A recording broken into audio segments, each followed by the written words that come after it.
मेरा नाम खुशनूर खालिद है और आज के सेशन में हम ये सीखने की कोशिश करेंगे कि माइक्रोसॉफ्ट टीम्स का इस्तेमाल हम किस तरीके से कर सकते हैं ऑनलाइन क्लासेस के लिए और ऑनलाइन मीटिंग्स के लिए। हमारे पास मल्टीपल प्लेटफॉर्म्स हैं, हम जूम का इस्तेमाल भी करते हैं, हम गूगल मीट का इस्तेमाल भी करते हैं, हम और भी प्लेटफॉर्म्स का इस्तेमाल करते हैं। लेकिन वहाँ पे कुछ लिमिटेशंस होती हैं फीचर्स के हवाले से, क्योंकि हम फ्री अकाउंट यूज़ कर रहे होते हैं तो हमें वो कंप्लीट फीचर्स नहीं मिलते।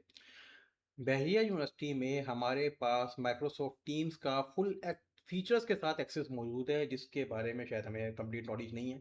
तो आज के सेशन में हम यही सीखने की कोशिश करेंगे कि उन तमाम फीचर्स का इस्तेमाल हम किस तरीके से कर सकते हैं। तो चलिए आइए कंप्यूटर की स्क्रीन पे चलते हैं और देखते हैं कि किस तरीके से हम माइक्रोसॉफ्ट टीम्स का इस्तेमाल हम कर सकते हैं। अच्छा, तो माइक्रोसॉफ्ट टीम्स का इस्तेमाल जो है वो हम दो तरीक़ों से कर सकते हैं। एक तो तरीक़ेकार ये होता है कि आप अपने पास लैपटॉप पे या पीसी पे माइक्रोसॉफ्ट टीम्स को डाउनलोड कर लें, उसकी एप्लीकेशन होती है, इस तरीके से आपको नज़र आएगी टीम्स की एप्लीकेशन। अच्छा, एक तरीक़ेकार तो ये होता है, लेकिन ये एप्लीकेशन थोड़ी हैवी होती है, ये सिस्टम्स को बाज़-औक़ात हैंग करती है, तो ये मैं रिकमेंड नहीं करता कि आप इसको इंस्टॉल करें। ज़्यादा बेटर ये है कि आप जो अपना वेब ब्राउज़र है माइक्रोसॉफ्ट एज के नाम से, इसको यूज़ करें फॉर द मीटिंग, ये ज़्यादा बेटर परफॉर्म करता है। तो इसको आपने ओपन करना है और यहाँ पे आपने आके टीम्स को टाइप करना है और यहाँ पे आपको माइक्रोसॉफ्ट का लिंक नज़र आ जाएगा माइक्रोसॉफ्ट टीम्स का, इसको आपने ओपन कर लेना है। इसके बाद अगर आपने पहले कभी साइन इन नहीं किया हुआ तो ये आपसे बोलेगा कि भाई आपने साइन इन करना है। अगर आप किसी और की मीटिंग को ज्वाइन करना चाह रहे हैं तो फिर आपको साइन इन करने की ज़रूरत नहीं है। तो साइन इन करना है, साइन इन पे यहाँ पे क्लिक करेंगे और साइन इन करने के लिए आपने अपने बहरिया यूनिवर्सिटी के ऑफिशियल अकाउंट से साइन इन करना है, पर्सनल अकाउंट से नहीं करना। अगर आप पर्सनल अकाउंट से करेंगे तो आपको फुल फीचर्स वहाँ पे नहीं मिलेंगे। अच्छा, इसके बाद यहाँ से मैं इसके ऊपर क्लिक करता हूँ।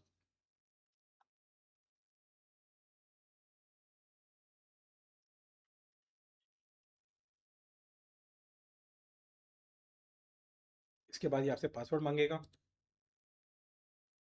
इसके बाद आपने साइन इन रहना है फ्यूचर में या नहीं रहना, ये पूछ रहा है, तो मैं इसको यस कर देता हूँ।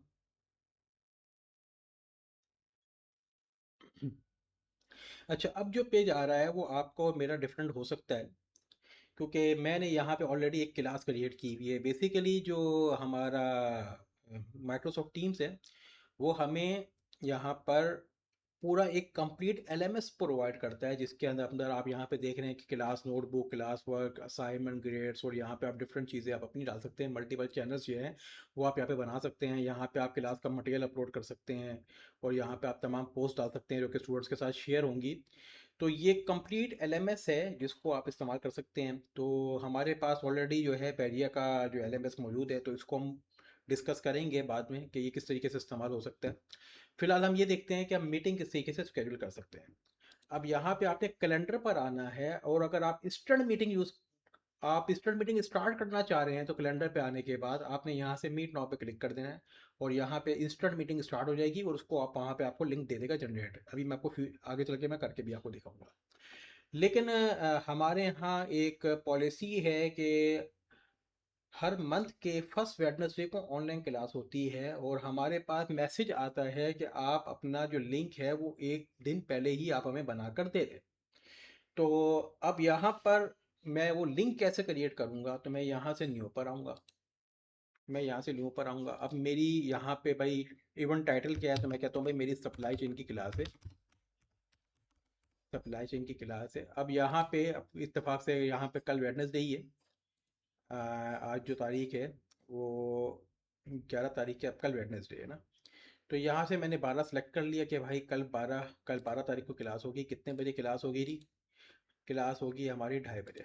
ठीक है जी, और 2:30 से कब तक होगी? 2:30 से ये होगी 5:30 बजे तक, 3 घंटे की क्लास होगी। ठीक है जी। तो अब यहाँ पर इसके अलावा अगर आइए कोई मीटिंग है तो यहाँ से आप उसका एजेंडा वगैरह आप यहाँ से ऐड कर सकते हैं। तो ये तमाम चीज़ें हैं, यहाँ से आप इसको ऐड कर सकते हैं। अच्छा, इसके बाद आपने यहाँ से एक ऑप्शन को अनेबल करना है, that is called the teams meeting. ये ऑप्शन अनेबल करना लाजमी है, क्यों? वरना ये मीटिंग का लिंक जनरेट नहीं करेगा। अच्छा, टीम्स मीटिंग करने के बाद आपने यहाँ पर ऑप्शंस पर आना है और ऑप्शंस के अंदर कुछ इंपॉर्टेंट चीज़ें हैं जिसको आपने यहाँ पे सेटअप करना है। Meeting access, who can bypass the lobby. अच्छा, ये लॉबी क्या चीज़ होती है? बेसिकली जब भी कोई पर्सन जब मीटिंग को ज्वाइन करता है, जब तो माइक्रोसॉफ्ट टीम बाय डिफ़ॉल्ट उसको अलाउ नहीं करता कि वो टीम्स को ज्वाइन कर लें। आपके पास एज अ ऑर्गेनाइज़र पर एक नोटिफिकेशन आएगा कि फ़लाँ बंदा ज्वाइन करना चाह रहा है और इसको आप एडमिट कराना चाह रहे हैं कि नहीं कराना चाह रहे। तो अब इसके अंदर क्या है कि आप हर बंदा जितनी भी मर्तबा स्टूडेंट्स अगर आपके पास ज्वाइन करते रहेंगे तो आपके पास हर मर्तबा इंडिविजुअल स्टूडेंट्स का वो आपके पास आता रहेगा कि भाई ये स्टूडेंट जो है ज्वाइन होना चाह रहा है, तो आप इसको एडमिट करना चाह रहे हैं, डिक्लाइन करना चाह रहे हैं। अगर आप ये नहीं चाह रहे कि भाई मैं मुझसे ये परमिशन मांगे, आप सबको अलाउ करना चाह रहे हैं कि भाई हर बंदा जो है वो विदाउट जो है नोटिफिकेशन वो ज्वाइन हो जाए, तो आप यहाँ से इसको एवरीवन कर देंगे। अगर पीपल इन माई ऑर्गेनाइजेशन करेंगे तो यहाँ से ये होगा कि जो भी बहरिया यूनिवर्सिटी का एम्प्लॉय या स्टूडेंट होगा और वो अपने ईमेल के थ्रू ज्वाइन कर रहा है, तो इसको विदाउट जो है ये परमिशन के ये इसको एक्सेस दे देगा। अदरवाइज वो पहले ऑर्गेनाइजर से परमिशन मांगेगा कि इसको अलाउ करना है या नहीं करना।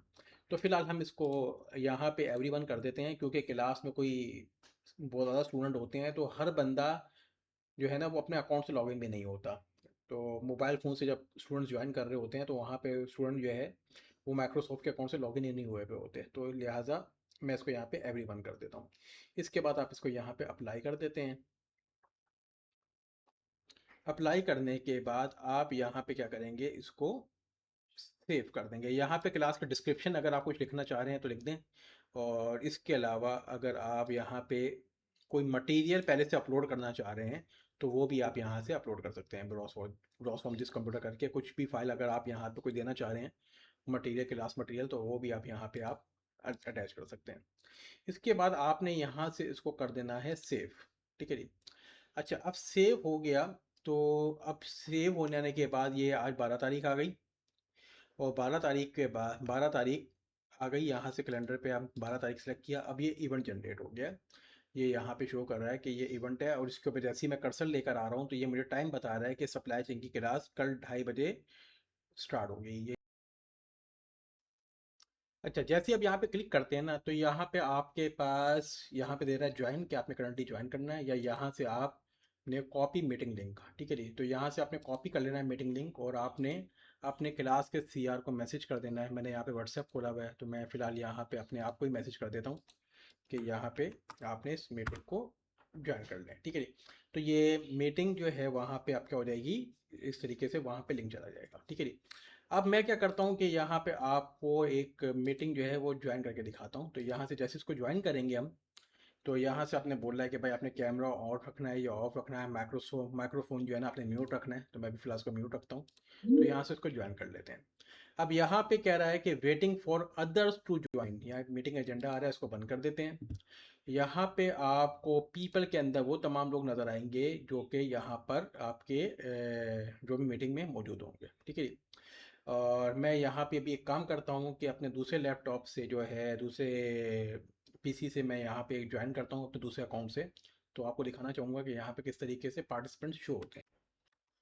अच्छा, यहाँ पे मैंने अभी जो है अपनी अकाउंट से, मैंने दूसरे लैपटॉप से, मैंने एक डमी अकाउंट से मैंने ज्वाइन किया है। अब यहाँ पे ये पार्टिसिपेंट आ रहे हैं। ठीक है, ये ऑर्गेनाइज़र है और ये टेस्ट है, यानी कि आप जिसने मीटिंग को ऑर्गेनाइज किया होगा वो ऑर्गेनाइज़र होगा। और आप एक साथ ऑर्गेनाइज़र भी ऐड कर सकते हैं अपने अकाउंट पे, उसका भी एक तरीक़ेकार होता है। तो यहाँ पे एक ये टेस्ट आ रहा है और यहाँ पे ऑर्गेनाइजर आ रहा है। इसी तरीके से जब मल्टीपल जो है आप इसके अंदर पार्टिसिपेंट ज्वाइन करते रहेंगे तो यहाँ पे वो आते रहेंगे। ठीक है। अब इसके अंदर कुछ टूल्स हैं यहाँ पे, उसका इस्तेमाल हम किस तरीके से करते हैं। अगर आपने अपना कैमरा ऑन ऑफ करना है तो यहाँ से होगा, माइक को आपने ऑन ऑफ करना है तो यहाँ से होगा। ठीक है जी। अब यहाँ पे अगर आपने स्क्रीन शेयर करनी है तो वो किस तरीके से होगा, हैंड रेज करना है तो यहाँ से होगा, चैट बॉक्स अगर आपने ओपन करना है, चैट पे अगर आपने कोई बात बोलनी है तो यहाँ से होगा। अच्छा, इसके बाद अगर आपने स्क्रीन को ओपन करना है तो स्क्रीन को अगर आपने शेयर करनी है तो यहाँ से आपकी स्क्रीन शेयर होगी। अच्छा, स्क्रीन शेयर करने के मल्टीपल तरीके हैं। अगर आपने अपने लैपटॉप की कंप्लीट एंटायर स्क्रीन सेलेक्ट करनी है तो यहाँ से एंटायर स्क्रीन पर आएंगे, और जैसे ही आप अपनी एंटायर स्क्रीन को लिख के अगर आप शेयर करेंगे तो आप ये देखेंगे कि दूसरे जो आपका पार्टिसिपेंट है उसके बाद जो है ये यहाँ पे आपने देखेंगे कि यहाँ पे मेरे पास स्क्रीन आना दूसरे लैपटॉप पे शुरू हो गई है। अच्छा, अब मैं ये चाह रहा हूँ कि ना कि मेरी कंप्लीट स्क्रीन दूसरे के पास ना आए। मैंने मिसाल के तौर पे यहाँ पे स्लाइड्स ओपन कर लेता हूँ। मैं यहाँ पे कुछ स्लाइड्स देखता हूँ कि, या चले मैं, हाँ, स्लाइड्स देख लेता हूँ कोई मैं, जिस जो कि मुझे स्लाइड्स मिल जाए। हाँ, ये स्लाइड्स मुझे मिल गई। अब मैं चाह रहा हूँ कि ये सिर्फ स्लाइड्स आएँ दूसरे के पास, बाकी और कोई भी डिस्प्ले ना आए। तो मैं यहाँ से ये भी काम कर सकता हूँ कि मैं यहाँ से स्टॉप शेयरिंग करूँ और यहाँ पे आऊँगा मैं स्क्रीन, और मैं यहाँ से विंडो सेलेक्ट करूँगा और यहाँ से सिर्फ ये विंडो सेलेक्ट कर लेता हूँ। एंटायर स्क्रीन नहीं करता, मैं विंडो सेलेक्ट कर लेता हूँ। यहाँ से मैं इसको शेयर करूँगा। तो अब जो भी पार्टिसिपेंट्स होंगे उनके पास सिर्फ ये स्लाइड जाएगी, बाकी मेरी स्क्रीन वहाँ पे शो नहीं होगी। इसको मैं यहाँ से स्लाइड शो करता हूँ। अब आप देखेंगे कि मेरे पास दूसरे लैपटॉप पे ये स्लाइड्स जो है यहाँ पे मेरे पास इस तरीके से शो हो रही है। ठीक है जी। तो यहाँ पर इस तरीके से अगर मैं ये स्लाइड्स को बंद कर देता हूँ ना, तो यहाँ पे ये स्लाइड्स को अगर मैं बंद कर देता हूँ तो मेरी जो बाकी कंप्यूटर की स्क्रीन है वो यहाँ पे शो नहीं होगी। ठीक है जी। तो इस तरीके से आप जो है स्क्रीन को भी यहाँ पे आप शेयर कर सकते हैं। अच्छा, अब मुझे मीटिंग की रिकॉर्डिंग स्टार्ट करनी है, तो रिकॉर्डिंग किस तरीके से की जाएगी? यहाँ से मोर में जाएंगे, रिकॉर्ड एंड ट्रांसक्रिप्ट में आएंगे, यहाँ से आपने स्टार्ट रिकॉर्डिंग कर देना है और कंफर्म आप यहाँ से। अब यहाँ से जो है हमारी वो मीटिंग क्या हो गई, स्टार्ट हो गई है। ठीक है जी। अब जितनी देर अब आपकी मीटिंग चलती रहेगी, ये बैकएंड पे जो है वो मीटिंग जो है वो इस रिकॉर्डिंग जो है वो चलती रहेगी। अच्छा, इसमें कोई लिमिटेशंस नहीं है, मैंने इसके ऊपर जो है वो 4-4 घंटे की मैंने रिकॉर्डिंग की है। तो आपके पास ये जो रिकॉर्डिंग सेव होती है वो वन ड्राइव के ऊपर सेव होती है। अच्छा, अब इसमें यहाँ पे एक फीचर और भी है कि जस्ट लाइक कि हम क्लास कंडक्ट कर रहे होते हैं तो स्टूडेंट्स के हमारे पास मैसेजेस आ रहे होते हैं कि सर जी जब आप अटेंडेंस ले रहे थे तो आप मेरा इंटरनेट चला गया था, या मेरी लाइट चली गई थी, या मैं कोई और मेरा माइक काम नहीं कर रहा था। मल्टीपल इश्यूज थे जिसकी वजह से मैं अटेंडेंस पे कॉल नहीं कर सका आपको। तो अब इसको कैसे वेरीफाई करें कि स्टूडेंट मीटिंग में था या नहीं था? तो माइक्रोसॉफ्ट टीम्स जो है वो बैकएंड पे पूरी अटेंडेंस जनरेट करता है और वो वन ड्राइव पे सेव होती है। वो मैं अब अगले सेशन में बताऊंगा कि उसको कैसे एक्सेस करते हैं। रिकॉर्डिंग्स और आपकी अटेंडेंस ये वन ड्राइव पे सेव होती है। वन ड्राइव पे हमारे पास बैरियर यूनिवर्सिटी में 1 TB का एक्सेस है। आप वहाँ पे अपना कंप्लीट डेटा रख सकते हैं और तमाम मीटिंग्स की जो रिकॉर्डिंग है वहाँ पे मीटिंग्स का एक सेपरेट फोल्डर बना होता है, वहाँ पे आप इसको आप क्या कर सकते हैं, सेव कर सकते हैं। ठीक है जी। तो वहाँ से आप इसको एक्सेस कर सकते हैं, वहाँ से आप इसको डाउनलोड भी कर सकते हैं और वहीं से आप डाउनलोड किए बगैर उसको डायरेक्टली वहाँ से आप शेयर भी कर सकते हैं। तो इसको इंशाल्लाह फिर नेक्स्ट जो है सेशन में हम जो है वो डिस्कस करेंगे। तो अभी इसको सेशन को यहीं एंड करते हैं, मिलते हैं इंशाल्लाह।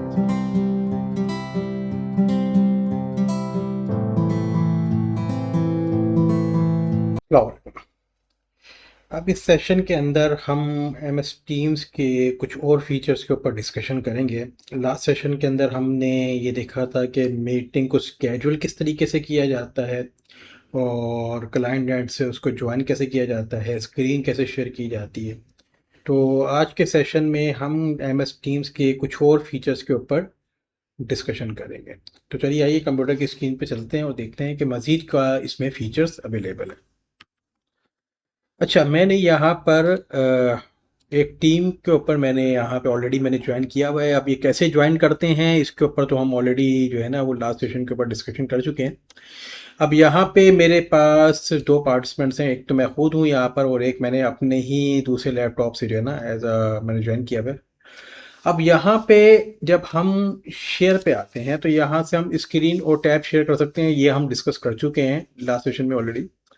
अब यहाँ पे एक ऑप्शन है जो कि बड़ा ज़बरदस्त ऑप्शन मुझे लगता है MS टीम्स के अंदर, जो कि है माइक्रोसॉफ्ट वाइट बोर्ड का। जैसे ही मैं इसको क्लिक करता हूँ तो यहाँ पे एक वाइट बोर्ड खुल जाता है जिसके ऊपर मैं कोई भी वर्किंग जो है वो अपनी यहाँ पे कर सकता हूँ। अब इस वक्त का ये जो वाइट बोर्ड है ना वो पार्टिसिपेंट्स को भी नज़र आ रहा होगा। तो यहाँ से ये थोड़ा सा लोड होने में टाइम लेता है। अच्छा, यहाँ पे मैंने एक वाइट बोर्ड कुछ मैंने वर्किंग पहले से की हुई थी। अब ये एक ब्लैंक वाइट बोर्ड खुल गया है यहाँ पे। अब यहाँ पे मैं जो भी वर्किंग करूँगा वो मेरे दूसरे पार्टिसिपेंट्स को यहाँ पे शो होगी। ठीक है जी।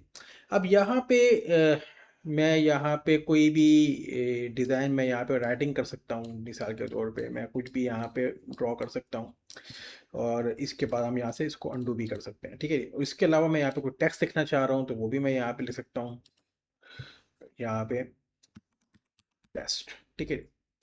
तो यहाँ पे ये जो स्क्रीन है इस वक्त ये आपके पास क्लाइंट एंड पे शो हो रही होगी। अच्छा, अब यहाँ पे सिनेरियो ये है कि अगर कोई मीटिंग चल रही है, उस मीटिंग के अंदर हम इस व्हाइट बोर्ड पे काम करते हैं, और अब जो दूसरा पार्टिसिपेंट है जो कि आपका इस स्क्रीन को देख रहा है, तो वो कहता है कि भाई मैं भी इसमें अंदर अपना कोई इनपुट देना चाह रहा हूँ।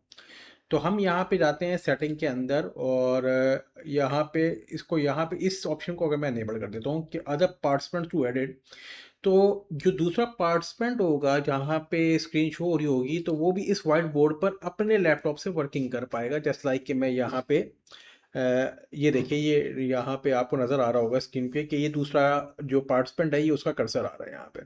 तो ये दूसरा पार्टिसिपेंट भी इसके ऊपर वर्किंग कर सकता है। यहाँ पे मैं जैसे यहाँ पे कोई भी वर्किंग करता हूँ, तो जैसे मैंने लाइन ड्रॉ की, तो ये लाइन आपको यहाँ पे नज़र आएगी। अब ये जो लाइन आपको ऑरेंज कलर की नज़र आ रही है, ये मैंने इस पीसी से ड्रॉ नहीं की है, ये मैंने दूसरे पीसी से ड्रॉ की है, जो कि मेरा एज अ पार्टिसिपेंट जो है, जिसे मैंने ज्वाइन किया हुआ है। तो ये एक बड़ा अच्छा जो है ना, इसके अंदर हमारे पास जो है वो फीचर है। तो कमेंट्स हम यहाँ पे लगा सकते हैं, ठीक है। कोई शेप हम यहाँ पे ड्रॉ कर सकते हैं, कोई भी शेप आप यहाँ पे ले लें। आप यहाँ पे कोई भी शेप आप यहाँ पे ड्रॉ कर सकते हैं इसी तरीके से। और इसके अलावा जो है और भी इसके अंदर आपको यहाँ पे फीचर्स मिल जाते हैं। कोई इमेज अगर आप यहाँ पे लगाना चाह रहे हैं, कोई वीडियोस आप यहाँ पे लगाना चाह रहे हैं, कोई लिंक्स आप यहाँ पे लगाना चाह रहे हैं, तो वो भी आपको यहाँ पे मिल जाता है। अच्छा, जो बैकग्राउंड है ना, इस प्रकार आपको एक डॉटेड सी स्क्रीन नज़र आ रही होगी, तो इसको भी हम जो है ना वो यहाँ पे जो है ना हम इसको चेंज कर सकते हैं। तो फॉर्मेट बैकग्राउंड के अंदर हम आएंगे, तो यहाँ पे डॉट है, ये स्क्वायर आ गया, ये ग्राफ आ गया, ये हाइब्रिड आ गया। अगर यहाँ से इसको सॉलिड कर देंगे, तो ये जो बैकग्राउंड है आपका, वो आपका बिल्कुल वाइट हो जाता है, ठीक है जी।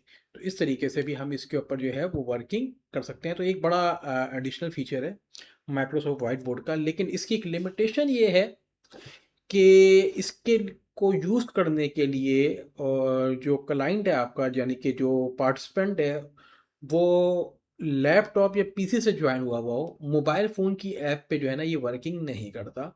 क्योंकि इसके लिए जो है ना एडिशनल कोई फीचर चाहिए होते हैं, जो कि मोबाइल फ़ोन के अंदर जो है वो अवेलेबल नहीं है।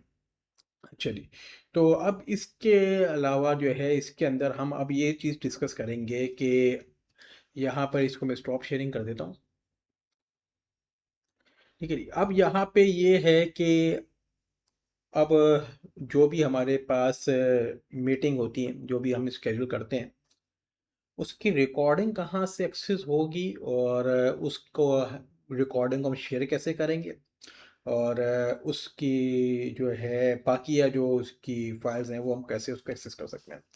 अच्छा, मैं आपको यहाँ पे एक चीज़ जो है वो क्लियर कर दूँ कि जब हम जूम का यूज़ करते हैं, ज़्यादातर लोग जूम का इस्तेमाल कर रहे होते हैं ऑनलाइन क्लासेस के लिए और मीटिंग्स के लिए। जूम की मीटिंग जैसी एंड होती है, तो वो आपको जो रिकॉर्डिंग है ना उसको कंपाइल करता है, थोड़ा सा टाइम लेता है उसके अंदर। उसके बाद वो जो फाइल है वो आपके लोकल पीसी के अंदर आके सेव हो जाती है। अब अगर वो रिकॉर्डिंग हमें शेयर करनी है स्टूडेंट्स के साथ, तो हमें कहीं ना कहीं उसको गूगल ड्राइव के ऊपर या किसी और क्लाउड के ऊपर पहले हम उसको अपलोड करेंगे, और उसके बाद जो है ना वो हम उसको शेयर कर पाएंगे, ठीक है जी।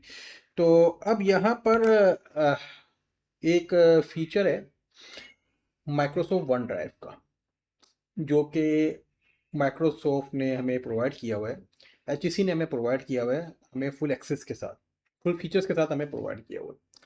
अब माइक्रोसॉफ्ट वन ड्राइव है क्या? तो ये एक ऑनलाइन स्टोरेज प्लेटफॉर्म है, जो कि लिंक होता है एमएस टीम्स के साथ। तो एमएस टीम्स की जितनी भी रिकॉर्डिंग है वो वन ड्राइव के ऊपर जाके सेव होती है। हम उसको वहाँ से एक्सेस कर सकते हैं डायरेक्टली, डाउनलोड भी कर सकते हैं अगर डाउनलोड करना चाहें तो, और उसके बाद हम उसको वहाँ से किसी के साथ शेयर करना चाहें तो शेयर भी हम वहाँ से कर सकते हैं, ठीक है जी। तो अब ये काम कैसे होगा, इसको थोड़ा सा जो है वो हम डिस्कस कर लेते हैं कि किस तरीके से हम इस काम को करते हैं। अच्छा जी, तो अब यहाँ पे मैं आ गया टीम से। यहाँ पे अगर आप जाते हैं, तो आपको यहाँ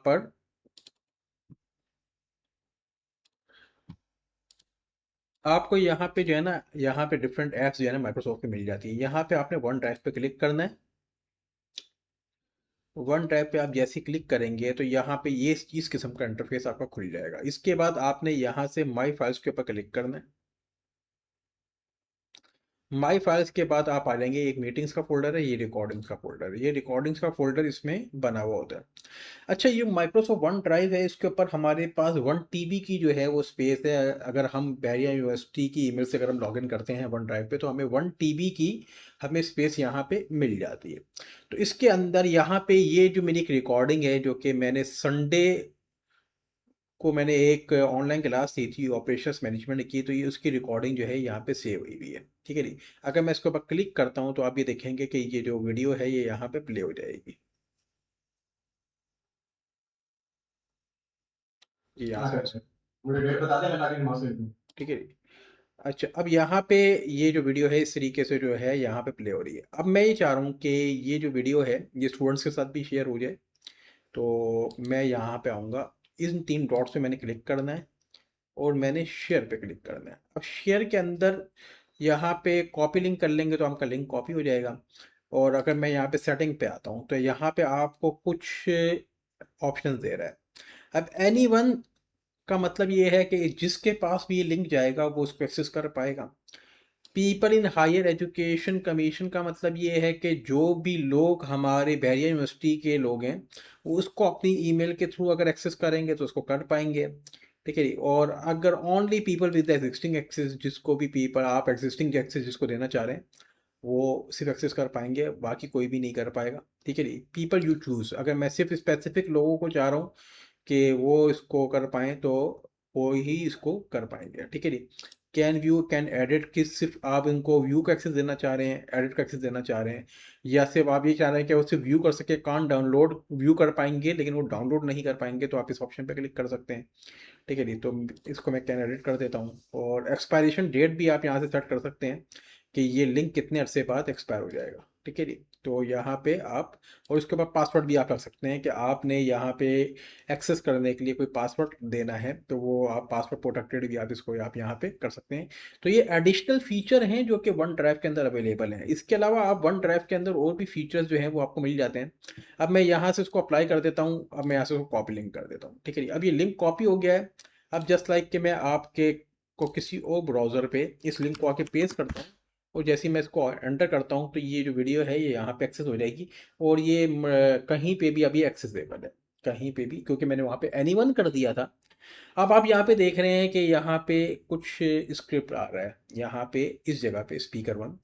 अब मैंने इस लेक्चर के अंदर जो जो बोला है उसने उसको यहाँ पे इसकी ट्रांसक्रिपिंग की हुई है। ठीक है जी। तो ये भी एक एडिशनल फीचर है जो कि माइक्रोसॉफ्ट टीम्स का है, और ये एआई जनरेटेड कंटेंट है। ठीक है जी। तो यहाँ से मैं इस वीडियो को प्ले कर सकता हूँ और यहाँ से मैं इसको डाउनलोड कर सकता हूँ। क्योंकि डाउनलोड का एक्सेस दिया गया था तो यहाँ पे डाउनलोड का बटन आ रहा है। अगर वहाँ से डाउनलोड का एक्सेस नहीं दिया गया होगा तो यहाँ पे डाउनलोड का ऑप्शन नहीं आएगा। ठीक है जी। तो इस ब्राउज़र को मैं कर देता हूँ बंद, वापसी अपने MS टीम्स के ऊपर आ जाते हैं। अच्छा जी। अब जो है मैं ये चाह रहा हूँ कि इस जो मीटिंग में, ये मीटिंग मेरी हुई थी संडे को, और संडे को मेरी मीटिंग हुई थी अभी लास्ट संडे को। तो मैं ये चाह रहा हूँ कि मैं इसकी अटेंडेंस भी डाउनलोड कर लूँ कि इस मीटिंग में कौन कितनी देर के लिए किसी ने ज्वाइन किया था और कितनी देर के लिए कौन कौन स्टूडेंट्स इसमें ज्वाइन हुए थे। तो मैं इसकी अटेंडेंस शीट भी डाउनलोड करना चाह रहा हूँ। तो इस काम के लिए मुझे वापसी अपने टीम पे आना पड़ेगा, और मुझे इसको यहाँ से मैं लीव कर देता हूँ मीटिंग ये वाली। और यहाँ से मैं दूसरी एंड से भी, मैं क्लाइंट एंड से भी इसको लीव कर देता हूँ। अच्छा, अब मैं यहाँ से आऊँगा कैलेंडर पे, और कैलेंडर पे ये जो मेरी मीटिंग थी ये थी संडे को। मैं यहाँ से डेट सेलेक्ट करता हूँ, तो ये वो मीटिंग स्केड्यूल हुई हुई है जो कि मैंने संडे को मैंने की थी। अच्छा, यहाँ पे आना है और यहाँ से आपने व्यू रीकैप के ऊपर आपने यहाँ पे क्लिक करना है। व्यू रीकैप पे आप यहाँ से क्लिक करेंगे तो यहाँ पे आपको अटेंडेंस का ऑप्शन नजर आएगा। तो यहाँ पे मैं अटेंडेंस पे क्लिक करता हूँ, और इसको थोड़ा ये लोड होने में टाइम लेगा। ठीक है जी। इसके बाद मैं यहाँ से इसको डाउनलोड पे क्लिक करता हूँ, तो एक एक्सेल की फाइल डाउनलोड होती है मेरे पास। ये है operation management attendance report. Operation management मेरी उस क्लास का नाम था जो मेरे के मैंने मीटिंग स्केड्यूल करते हुए मैंने सेट किया था। और यहाँ पे ये अटेंडेंस रिपोर्ट आ रही है, तो मैं इसको ओपन कर लेता हूँ। CSV फाइल डाउनलोड होगी आपके पास। अब इसके अंदर ये वो लिस्ट आ रही है तमाम बंदों की जिस जो इस मीटिंग में मौजूद थे। ये नाम आ रहा है, और ये फर्स्ट ज्वाइन के आपने कितने बजे ज्वाइन किया, और लास्ट लीव उन्होंने कितने बजे किया, और इस मीटिंग के अंदर वो कितनी देर के लिए रहे। ठीक है जी। अब यहाँ पे यस लाइक कि ये तला जावेद आया, ये 1 सेकंड के लिए आया बस, और ये अपने दूसरे ही नाम से फिर 2 घंटे के लिए आया। ठीक है जी। अब यहाँ पे एक मेरी यहाँ पे सजेशन ये होती है कि हम यहाँ पे जब भी हम मीटिंग शेड्यूल कर रहे हैं तो स्टूडेंट्स को हम रिस्ट्रिक्ट करें कि वो अपनी पर्सनल आईडी से लॉगिन ना करें, ऑफिशियल आईडी से लॉगिन करें। तो ये जो यहाँ पे अनवेरीफाइड लिखा हुआ आ रहा है ना, अनवेरीफाइड हमेशा उसके आगे लिखा आएगा जब बच्चा या तो विदाउट लॉगिन ज्वाइन करेगा या फिर वो अपनी पर्सनल आईडी से लॉग से जो है ना वो ज्वाइन करेगा, तो अनवेरीफाइड लिखा आएगा। जिस भी स्टूडेंट ने अपने ऑफिशियल आईडी से लॉगिन किया होगा ना, उसका बाकायदा नाम आएगा यहाँ पर। ठीक है जी। और यहाँ पे इस तरीके से उसके आगे अनवेरीफाइड लिखा हुआ नहीं आएगा। ठीक है। इस तरीके से जो है हम यहाँ पे इसको हम स्केड्यूल कर सकते हैं। अब यहाँ पे ये टाइम आ रहा है कि कितनी देर के लिए वो मीटिंग में रहा, तो हम यहाँ पे अगर ये रिस्ट्रिक्शन लगा दें टीम्स को स्केड्यूल करते हुए कि भाई स्टूडेंट जो है वो आपका ऑफिशियल आईडी से लॉगिन करके ही ज्वाइन करेगा, तो यहाँ पे अनवेरीफाइड नहीं लिखा हुआ आएगा। ठीक है जी। तो यहाँ पे एवरेज टाइम आ रहा है अटेंडेंस का कि भाई 42 मिनट जो है। यहाँ पे ईमेल भी आ रहा है लोगों का यहाँ पे। ठीक है जी। इसी तरीके से यहाँ पे अब यहाँ पे जिन्होंने स्टूडेंट ने अपने ऑफिशियल ईमेल से लॉगिन किया हुआ है ना, तो उनके आगे देखिए उनका स्टूडेंट का वो भी आ रहा है, ईमेल भी आ रहा है। ठीक है जी। तो इस तरीके से हम यहाँ पे अटेंडेंस भी मेंटेन हम कर सकते हैं।